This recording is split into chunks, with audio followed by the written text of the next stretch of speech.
Today's episode is about the green monster. There can be two types of the green monster. One is the type that is envied by reef web forum enthusiasts. The other, in the case of the aquarium hobby, would be algae. Algae problems are the bane of all aquarists, and in particular, reef tank aquarists. We've got a reef tank that over the course of the last 7 years has built up enough nutrients within it that we can't seem to resolve the current algae problem. So what we're going to do today is a complete overhaul of the tank. Break it down, everything new.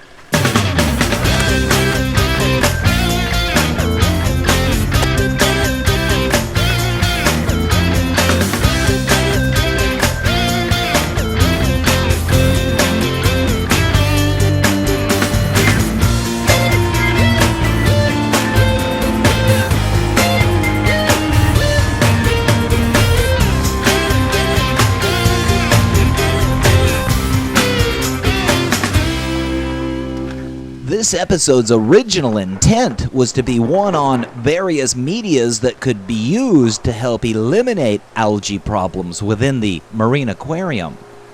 Unfortunately, of the 3 methods I tried, none of them worked. Maybe the levels in this tank were too high to try to save it. Maybe my attempt was too menial or minor to try to resolve it. But I saw no results. And as a typical hobbyist, which I do consider myself, I felt that there was no advantage of purchasing or promoting those products. So in this case, we're going to be radical and literally break down the entire tank, replace all the rock as well as all the sand, and do 100% water change in the system. So we need to get prepared for doing the job. The first thing we want to do is get a container that we can take clean water out of the tank so that as we catch the fish, they've got some clean water to go into. So that's the first thing we're going to do.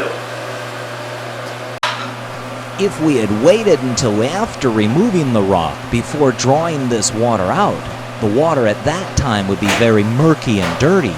It's stressful enough on the fish. We might as well try to make it as least stressful as possible and take that clean water out of the system now before we've stirred up anything in the system.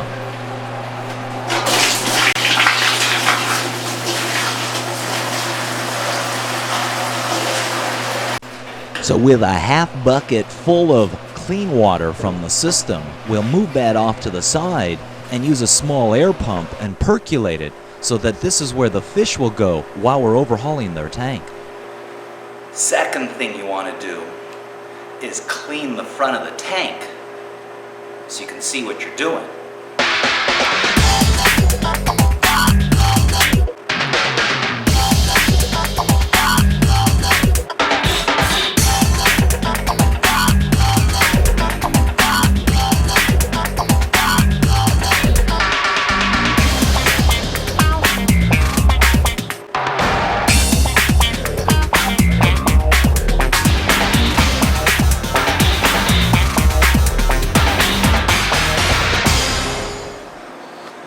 So you can see how severe the hair algae problem is, and this seems to be the fate of old reef tanks.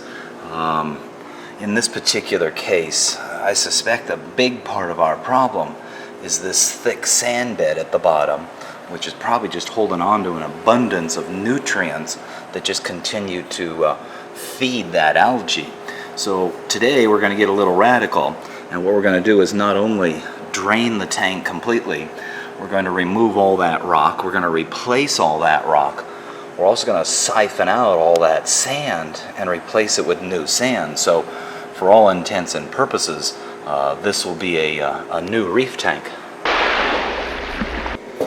So we're ready to start removing the live rock. The first thing we want to do though is try to rescue some of the corals. So we'll take and pull those out first, put them over here in the container where the fish are going to go.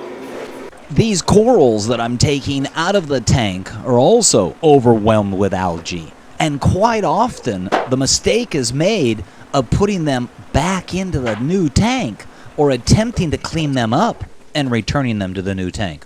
All this does is just reseed the new tank with the algae spores that you didn't get on the rock you just stuck back in there.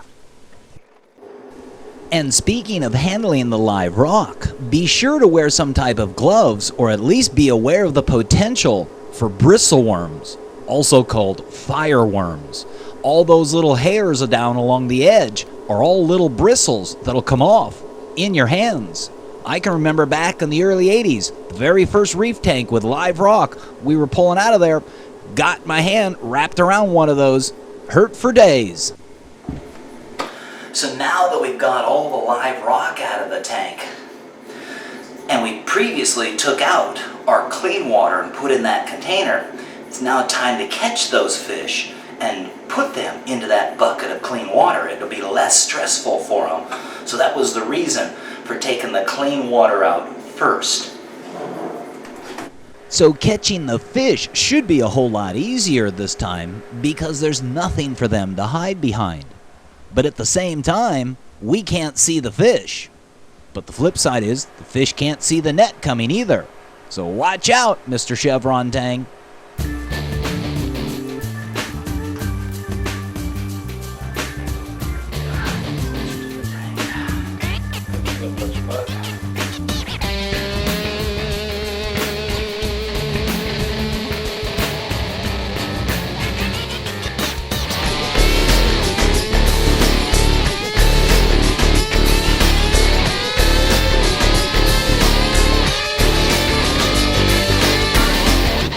And we'll do one more look through just to make sure that we didn't miss somebody. It could easily be hiding behind a rock and avoided my detection. But it appears to be clear, so we'll move to the next step. So we want to get the sand out of the tank. There's two ways of doing so. One would be by hand to literally scoop it, a small scoop at a time. And we've got a scooper, we can do that. The alternative would be to try to siphon it out. Since we've got 3/4 of full tank of water, we can use that water to siphon the sand. So let's go ahead and try that.